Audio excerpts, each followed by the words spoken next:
Glória a Deus, que bom estarmos juntos aos irmãos que chegaram um pouquinho mais tarde também. Um bom dia àqueles que não estavam no começo, sejam muito sempre bem-vindos.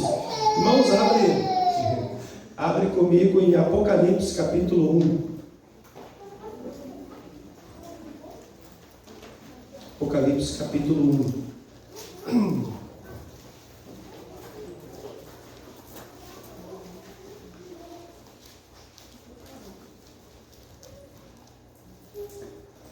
Amém? Todos acharam? Eu passo a ler então. Revelação de Jesus Cristo que Deus lhe deu para mostrar aos seus servos as coisas que em breve deve acontecer e que ele, enviado por intermédio de seu anjo, notificou ao seu servo João, o qual atestou a palavra de Deus e o testemunho de Jesus Cristo quanto a tudo o que viu. Bem-aventurado aqueles que têm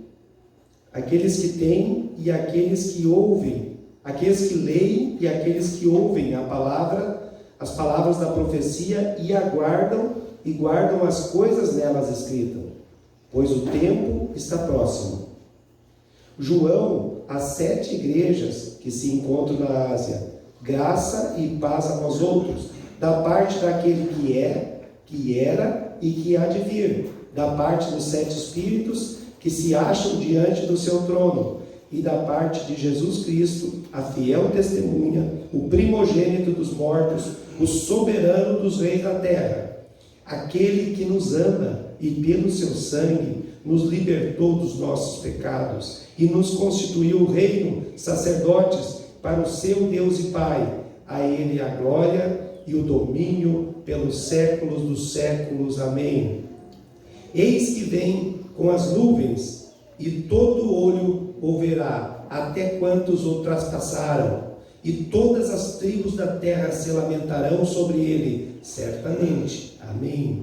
Eu sou o Alfa, o Ômega, diz o Senhor Deus, que aquele que é, que era e que há de vir, o Todo-Poderoso.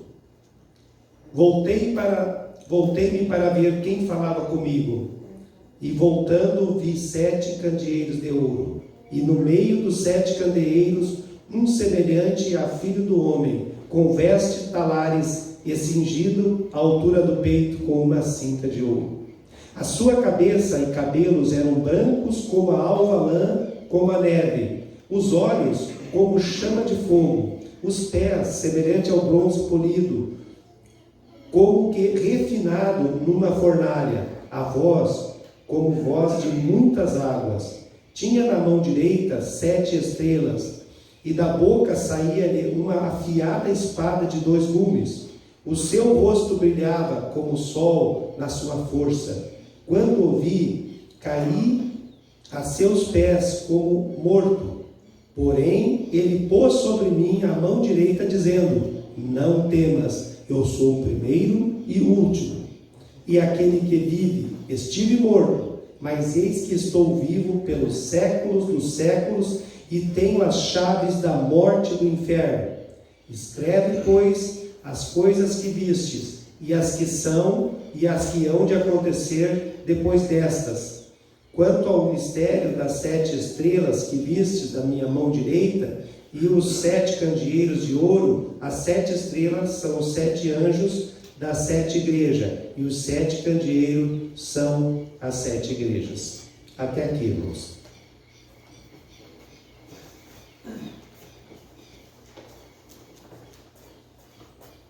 Vamos fazer uma troca aqui.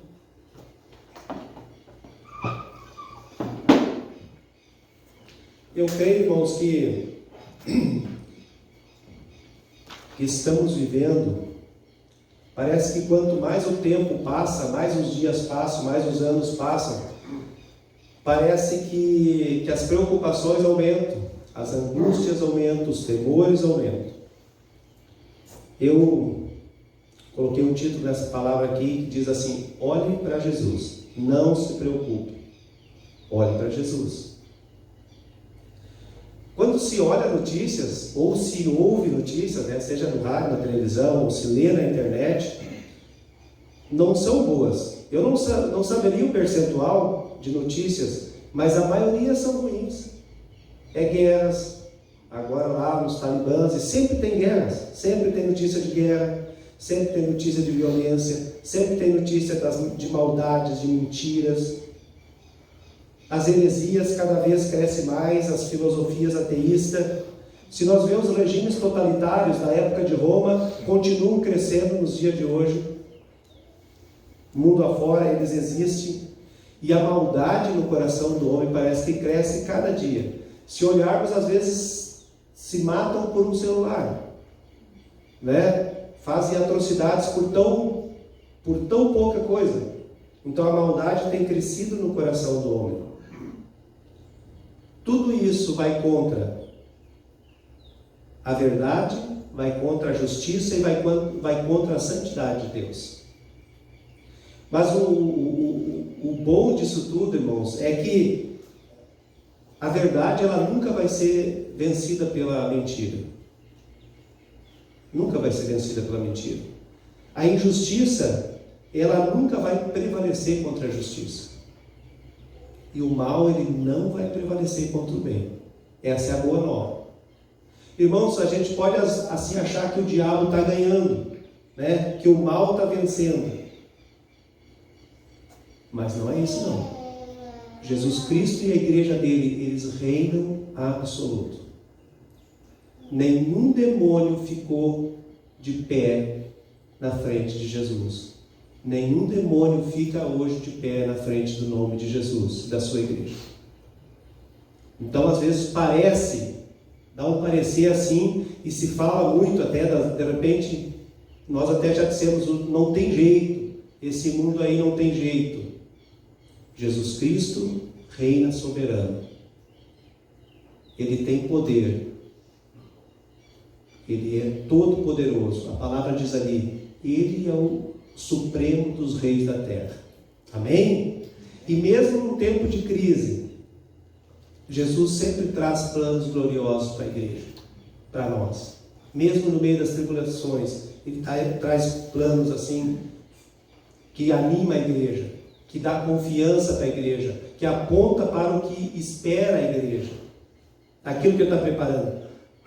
Porque Apocalipse ela não é só um desenho do futuro, mas é a revelação de uma pessoa. Pode ver quando começa esse texto, a revelação de Jesus Cristo.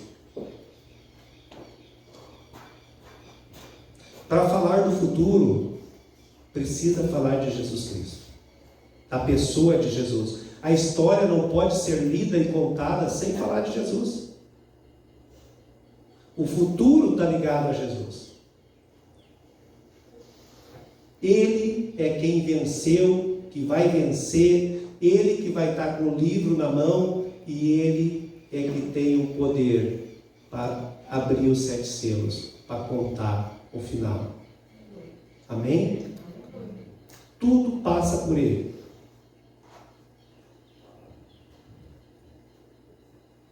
A história de Apocalipse é a história a revelação daquele que está no controle da história, até a consumação final. E sabe qual é a consumação final da história que vai ser contada? Jesus Cristo e a sua igreja vão vencer. Amém? Eles vão vencer. Nós podemos perceber aqui no capítulo 1 que Apocalipse ela foi escrita, ela foi revelada pelo Deus triuno. Ele diz, é da parte daquele que é, que era e que há de vir. É da parte do 7 Espírito. E é da parte de Jesus Cristo, a fiel testemunha. É a Trindade trazendo para a igreja da época, né? E trazendo para nós hoje, o Pai, Filho e Espírito Santo, dizendo assim, contando, mostrando para a igreja que nós estamos no controle. A história está sob nosso controle. E no meio de toda uma situação da época muito terrível, ele traz a esperança ali, através da revelação e através do que ele mostra para João. João diz que ele estava, pode ver que é um tempo de tribulação. João diz que ele estava lá em tempo de tribulação por causa da palavra de Deus e por causa do testemunho a que João estava naquela ilha. Irmãos, era um tempo eu creio, até agora, da maior perseguição que já houve. A época dos imperadores de Roma, se nós olharmos, foi um tempo que o próprio Senado de Roma, ele estava dando autoridade para os reis, para Júlio César, para Augusto, para Cláudio, para Vespasiano, Tito, para serem considerados deuses, para serem adorados como deuses, eram avalizados pelo Senado. Eles tinham sido declarados divinos pelo Senado romano. E podiam ser adorados, e deviam ser adorados. Mas nessa época aí, que houve a revelação, que João escreveu o Apocalipse, era um cara diferenciado ainda, Domiciano. De 81 a 96, esse cara foi imperador de Roma, na época que mandou João para a ilha. Esse cara foi o único dos imperadores que exigiu, que disse assim: olha, eu tenho essa prerrogativa de ser Deus, de ser considerado Deus, e eu vou usar essa prerrogativa. E ele exigia, né? Tinha o título lá de Dominus é Deus, é Senhor.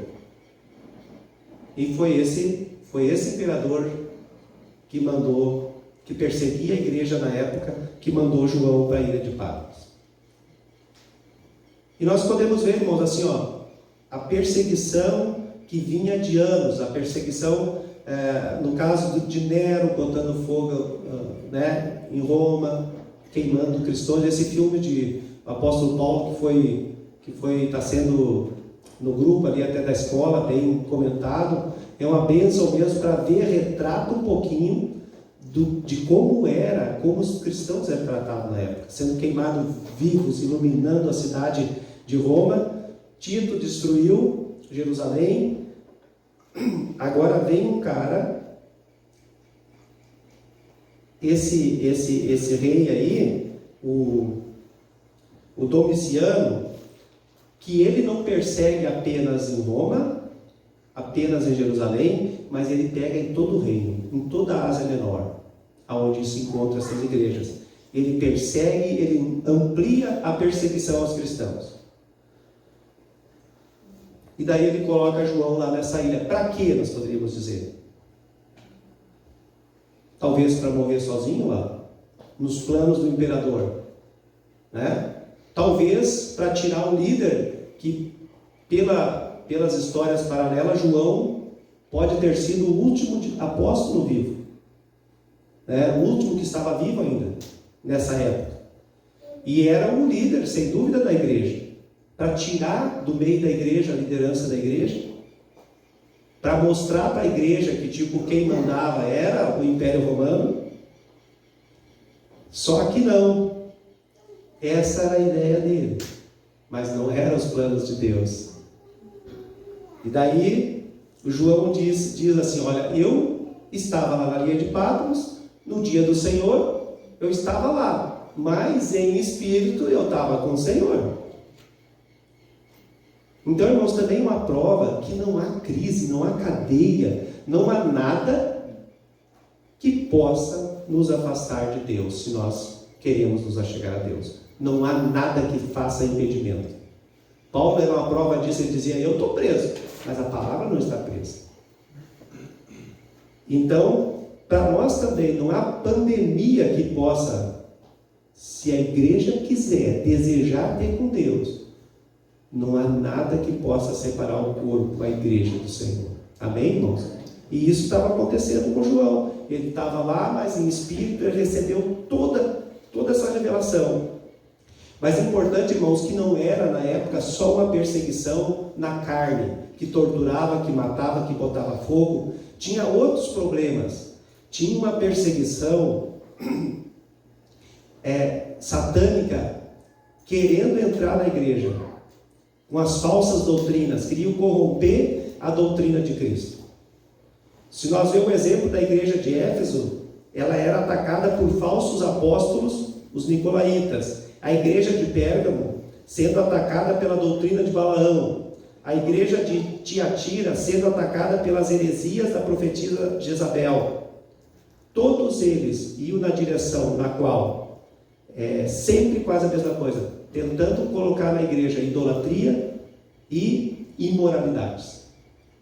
Era o que, na época, eles estavam enfrentando. Então, além da perseguição física, que era muito forte, assustadora, e torturavam mesmo, e matavam e queimavam, daí tinha essa preocupação, que as heresias estavam entrando na igreja. Nessas 3, das 7 igrejas, já tem essas 3 citadas aqui. A imoralidade de Roma estava entrando na igreja. Sempre foi uma imoralidade naquela época, ela estava entrando na igreja, aos pouquinhos.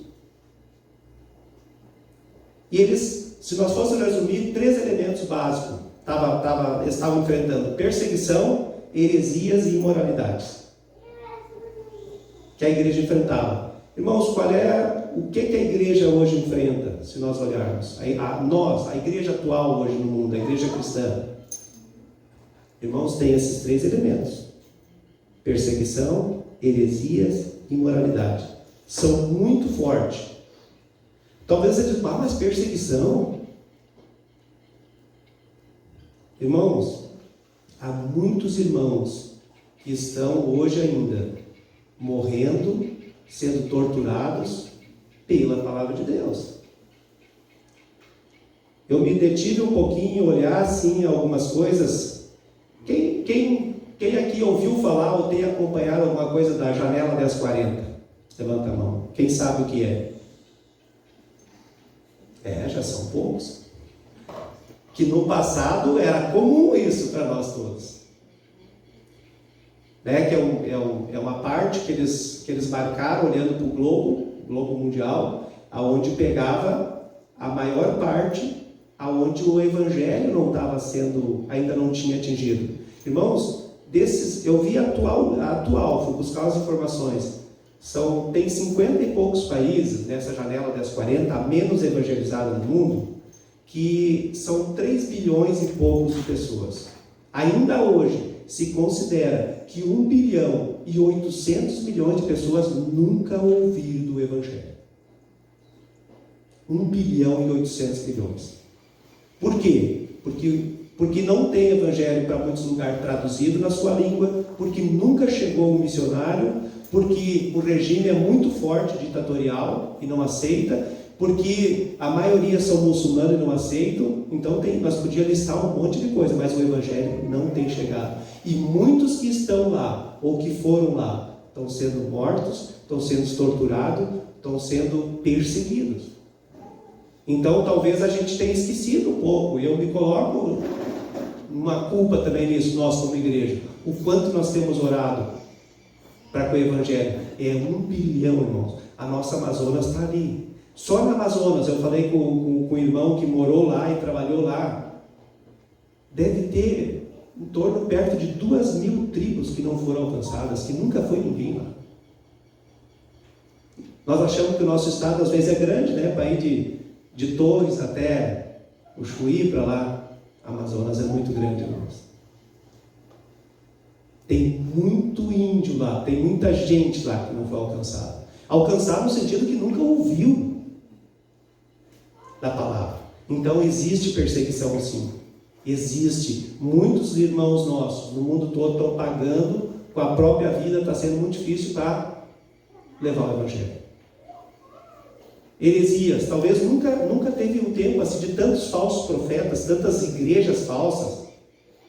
Igrejas, que eu digo denominações, religiões, quanto falsos mestres, quantas mentiras em nome de Deus, falam algo em nome de Deus que é pura mentira.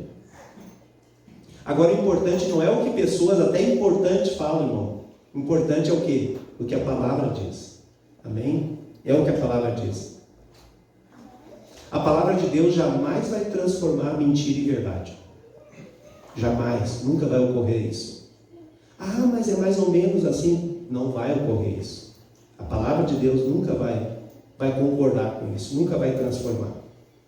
E aí as heresias, elas estão por aí. Parece que quanto mais terrível, mais aplaudidas, mais absurdas, mais o mundo gosta, mais elogiadas são. E a verdade de Deus, ela sempre vai incomodar. A verdade de Deus, ela pode gerar perseguição. Ela vai contra as heresias. ela vai contra as imoralidades. Desmoralidade é um absurdo. O certo, parece que em alguns aspectos, o certo que é certo é tão claro. E querem transformar no errado. O que é santo querem transformar em profano. Aquilo que é uma coisa louvável, né? E deveria ser comum realmente, o dia a dia. Mas se tu dizer hoje, Paulo, estou casado há 30 anos, sou fiel à minha esposa, ela é fiel a mim. É piada, né? É piada. E nem vou me alongar nisso aqui. Quantas coisas erradas são erradas perante a Bíblia, hoje é considerado como certo. E se tu diz, mas que é isso? Até a lei diz que é certo, não importa se a lei diz que é certo, irmãos. A lei de Roma dizia que outras coisas eram certas. Que eles tinham centenas de deuses. Que eles tinham que adorar o imperador. Mas o que é que Jesus tinha dito? Não, só há um Deus, só há um que salva. E é a mesma palavra para nós hoje, amém? É a mesma palavra para nós hoje. Mas na crise, nas horas difíceis, veja como Jesus, ele apresenta ali, assim, nessa palavra, os seus títulos. No versículo 5, é da parte de Jesus Cristo, fiel testemunha. Ele é o supremo profeta. Ele é o mensageiro e a própria mensagem de Jesus. Ele veio trazer boas novas e ele é as boas novas. Isso Jesus é. Ele diz que é o primogênito entre os mortos. Jesus, ele é a própria oferta. Ele é o ofertante, né? Ele é a oferenda, ele é o próprio sacerdote que recebe a oferenda. E ali no 5 ele também diz, ele é o soberano dos reis da terra. Irmãos, Jesus é o soberano. Ele reina. Ele é o rei dos reis, o senhor dos senhores, que nós cantamos muitas vezes. Ele é o que levanta reis e tira reis. Ele é aquele que torna em nulidade os príncipes da terra. E o seu reino, ele não terá fim. Amém? Ele é eterno. Tem atributos ali descritos, né? Quando começa a descrever que ele tem seus cabelos brancos como a alva lã, e ele vai dizendo, e ele diz, eu sou o primeiro e o último. Jesus é eterno. Quando o mundo não existia, estava Jesus lá criando todas as coisas. Que tremendo, né, irmãos? Ele é eterno. Ele é o único que é eterno. É um atributo único de Deus. Diz que ali que seus olhos, como chama de fogo, né? Ele é onisciente, ele vê todas as coisas. Ele ali fala também que ele estava no meio da igreja, dos 7 candeeiros, aquelas 7 igrejas. Irmãos, ele é onisciente. Jesus estava na igreja de Tiatira, estava na de Pérgamo, estava na de Éfeso. Ele está agora na Índia, na China, e ele está aqui, amém? Ele está aqui entre nós. Só Ele pode fazer isso. Amém? Só Ele pode fazer isso. E Ele é um guerreiro que vence. Diz que saía da sua boca uma espada de 2 gumes. O apóstolo Paulo escreveu, Tessalonicenses, 2:8, ele diz, então será, de fato, revelado o iníquo, a quem o Senhor Jesus matará com o sopro da sua boca, e o destruirá. Há poder. Ele é o guerreiro. Ele vence sempre. A palavra diz que no 18 que ele venceu a morte. Aquele que vive, né? Estive morto, mas eis que estou vivo pelos séculos dos séculos e tenho as chaves da morte e do inferno. A morte já foi lá nocauteada, né? Que nem na luta de boxe, ela já perdeu. O apóstolo Paulo escreve, onde é que está a morte? O apóstolo Paulo parece que ele dá uma gozadinha assim, ô morte, onde é que está a tua vitória? Onde é que está o teu aguilhão? Tu foi tragada. Tu foi tragada. A morte foi tragada pela vitória de Jesus, dele, morrendo e ressuscitando. E a palavra diz que nós também, a gente falava no batismo, também ressuscitamos com Ele, né? E nessa novidade de vida estamos assentados em Cristo, à direita de Deus Pai. E todos os demônios, todas as potestades estão debaixo dos nossos pés em Cristo Jesus. Nós não adoramos um Cristo que estava vivo, mas morreu. Nós adoramos um Cristo que morreu, mas está vivo. Aleluia. Essa é toda a diferença. Sabe, irmãos, que agora tem vivido muito forte. Quando vou falar para alguém, ministrar a palavra de Deus, para alguém que não conhece Jesus. Para mim, assim, é uma coisa nova para mim, que Deus tem me trazido. O que faz toda a diferença é que Jesus ressuscitou. E eu falava isso num contexto mais amplo, mas hoje para mim está em primeiro lugar. É isso que faz toda a diferença. Ministrar o Evangelho para mim hoje. Jesus ressuscitou. Para que as pessoas entendam o que o Espírito Santo tem me dado assim mais forte. Às vezes não preciso fazer toda aquela explanação. Mas meu querido, Jesus ressuscitou. E por isso há esperança para nós todos. Amém? Amém? Jesus tem as chaves da morte e do inferno. Meu irmão, Jesus manda no céu. Jesus manda na terra. E manda no inferno. Porque até os demônios lhe obedecem. Ele é soberano. Ele fez obras tremendas. Diz aquele que nos ama e pelo seu sangue nos libertou. Pelo seu sangue nos libertou dos nossos pecados. A Bíblia diz que quem peca, que o salário do pecado é a morte. O salário do pecado é a morte. O pecado ele vem para fazer muitos escravos. O pecado se apresenta a cada um de nós com glamour, né? Como algo bonito, como uma cobertura adocicada, né, Alexandra? O pecado às vezes vem como aquele polinho de cenoura com a cobertura assim docinho. Nós comemos lá, glória a Deus. O pecado ele não vem com aquela aparência. O cara não se apresenta lá com chifre, carrancudo, ele vem bonito, bem ajeitado. Até que vai enredando a nossa alma. Até que vai enredando. E depois que ele enreda, ele tortura, ele chicoteia, ele traz culpa em cima de culpa. E todo dia ele vai trazendo mais culpa e mais culpa. E Jesus, irmãos, ele nos tirou. Está reforçando para João, ele nos libertou. A palavra também diz, lá Paulo escreve que ele nos tirou do império das trevas e nos colocou no reino do seu Filho.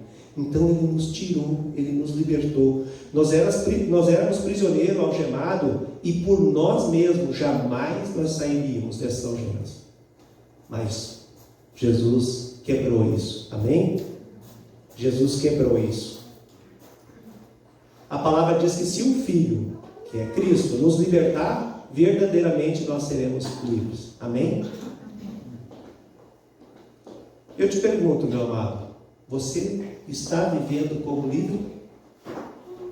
Amém? Ou ainda pesa sobre ti? Ou ainda o passado, a culpa, te mantém amarrado? É isso que o diabo gosta de fazer, amarrar, para não fazer nada. Agora nós usamos máscara, né? Eu creio que uma das especialidades do diabo é botar fita na boca, né? Amoldaçar. Sabe? Porque esse é o questionamento. Como tu está? Tu está livre para proclamar as virtudes daquele que nos tirou das trevas? Ou o passado, de alguma maneira, ainda te mantém com a boca amordaçada? Irmãos, Jesus Cristo nos libertou. Amém? Nós somos livres. E eu queria te incentivar, irmãos. Eu creio que hoje, talvez já passou do ponto, é o tempo de nós proclamarmos a igreja.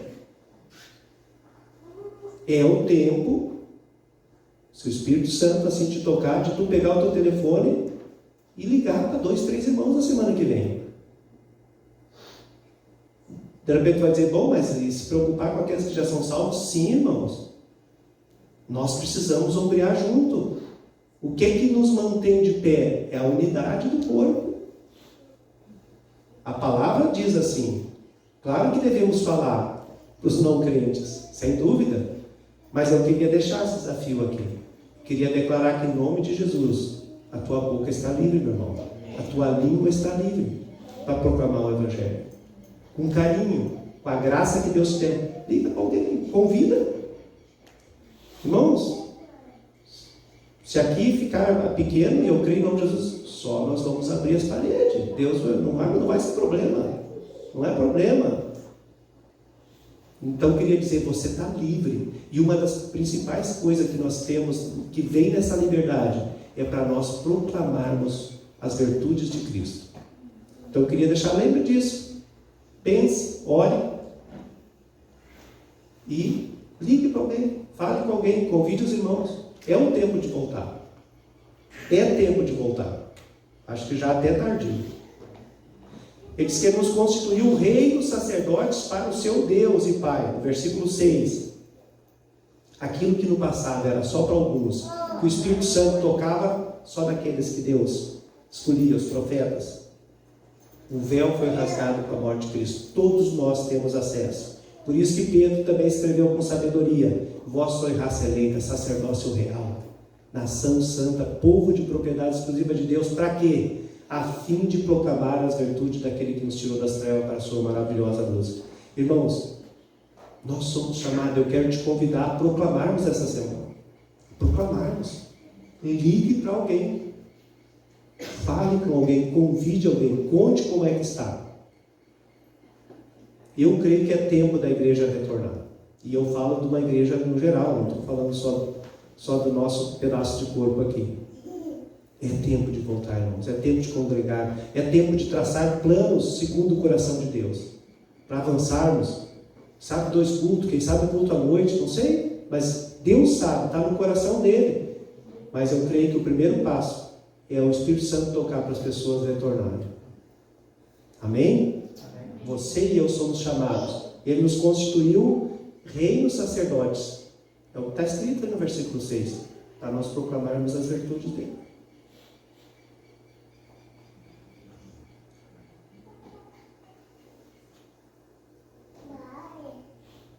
Ele diz, ele continua dizendo no 18 que ele tem as chaves da morte e do inferno.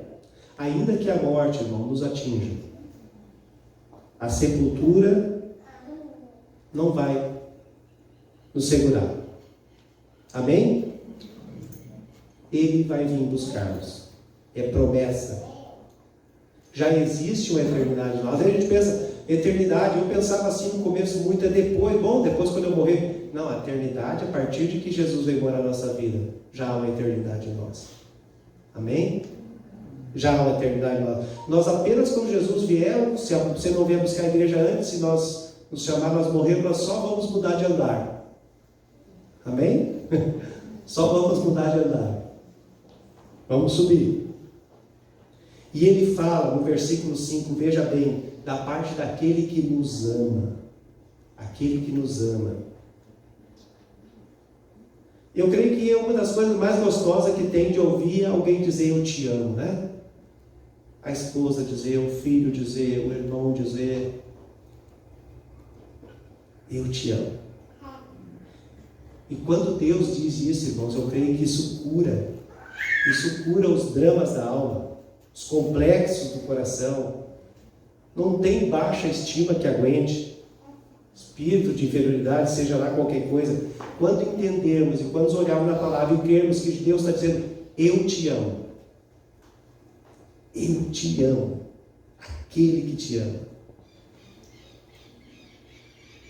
Eu queria fazer uma pergunta para ti. Talvez tu não pensou nisso tanto.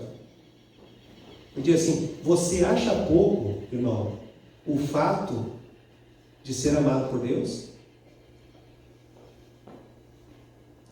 Sabe, olhando lá para trás, aquele que criou todas as coisas, que te fez, tudo que tu sabe de Deus.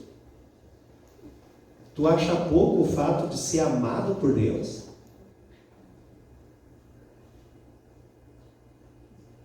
Eu espero que esse, sabe, assim, que te encha de alegria, que renove a tua vida, essas afirmações que a palavra tem.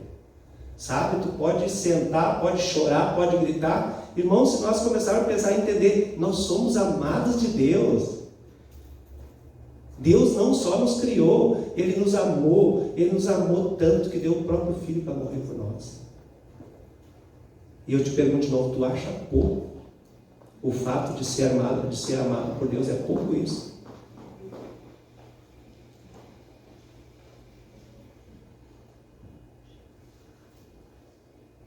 Talvez você passe por luta, e muitos de nós passam por luta, em determinados tempos nós passamos por lutas. Crise, tribulação, problemas, às vezes até espiritual, no trabalho, na família, não importa qual. Jesus está dizendo aqui, hoje para ti, hoje está dizendo aqui para ti também, eu te amo. Eu me importo com você quando ele diz isso. Você é precioso para mim.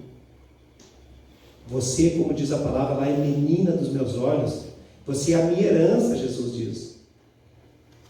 Olha o que o Salmo 16:3 diz. Quanto aos santos que há na terra, são estes os notáveis, nos quais tenho todo o meu prazer. Quanto aos santos que há na terra, você é santo, meu amado. Cristo tem nos santificado, amém? Através de Cristo. Quanto aos santos que há na terra, né? Quanto ao Jean, o Fernando, o Sérgio, o Marcos, o Dinho, eu não vou dizer o nome de todos aqui, o Osés, não fique chateado, tá? A Lardes, vou dizer das senhoras, a Vianeuza, a Rosa. Quanto a vocês, queridos, a palavra diz ali, ó, Deus tem muito prazer em vocês, são os notáveis. Então, assim, ó, eu não sei para o Espírito Santo, mas eu sei que Ele tem algo sempre para cada um de nós. Deus te ama. Não é pouca coisa isso. Não é pouca coisa. Então, irmão, Jesus, Ele está no meio da igreja. Por isso que é tremenda a igreja reunida. Eu entendo, irmãos. Tem coisas, sempre a palavra está correta, a gente fecha o quarto, ou nem fecha o quarto, né? Acho que fechar no sentido só de não incomodar, mas eu sempre tenho batido nessa tecla. Não tenha vergonha de te avaliar na tua casa, meu irmão. Não por orgulho, mas não tenha vergonha. Te ajoelhe na sala, no quarto. Deixe que os filhos venham, deixe que eles participem disso. Mas tem hora que é no quarto, mas tem horas, tem bênçãos que é na igreja, é no corpo, que Deus vai derramar. E ele diz ali que ele está no meio da igreja, ele está aqui. Veja bem, para as 7 igrejas que ele escreve ali, para 5 delas ele diz, eu e ele nos conhece. Eu conheço as tuas obras, para 5 delas. Para de Pérgamo ele diz, conheço o lugar que tu habitas. Para de Esmirna ele diz, conheço a tribulação, a tua tribulação. Então, se tem alguém que nos conhece, é o Senhor. Amém? Às vezes nós temos amigo, e é normal, né? Nos conhecer, a esposa, o filho, mas o Senhor nos conhece. Onde tu mora, Ele conhece. A cor da tua casa. Ele conhece tudo. E Ele nos conhece também, às vezes, para nos exortar. Ele diz lá para a igreja de Éfeso, tenho contra ti uma coisa, que tu abandonou o primeiro amor. Irmão, pode ser que você perdeu o brilho, né? Perdeu o brilho por Jesus. Pode ser que você perdeu a compaixão pelos perdidos. Eu não sinto mais aquele negócio que eu sentia de falar de Deus. Pode ser que você perdeu a alegria de louvar. Gostava tanto, agora não gosto mais. Sabe o que ele está dizendo? Volta ao primeiro amor. Sabe aquilo que tu sabia, 2, 3 versículos, era tão legal, que o cara te chamava para orar, tu ia a pé 4, 5 quilômetros, não tinha problema nenhum, com chuva, sem chuva, e ficava lá e orava, e era cheio do Espírito Santo. O que ele está dizendo aqui? Volta. Ele está dizendo para a igreja, volta ao primeiro amor. Volta ao que foi de melhor no teu passado. Sabe? Volta. É o desejo do coração de Deus. Volta. Alegria de testemunhar. E pode ser um versículo. Por isso que eu vejo, irmão, em nome de Jesus, o diabo não deverá nos amordaçar aqui. Às vezes tem um versículo, pensou lá, mas fica com medo de trazer. Se Deus te deu, tu vem aqui, lê o versículo, deu, foi o que ele te deu, foi o que ele te deu. Mas é o que precisa para edificar a igreja. Então volta, irmão, a gente sabia tão pouco muitas vezes, e agora para dar uma palavra parece que tem que ter um doutorado, e nossa, e aquela preocupação. Qual é a nossa preocupação? Claro que precisamos pesquisar, mas acima de tudo nós precisamos orar, nós precisamos nos ajoelhar, nós precisamos buscar graça de Deus, nós precisamos estar unidos no corpo, para receber o que Deus, o que a igreja precisa, irmãos. Então, olha bem, te examina, de repente volta.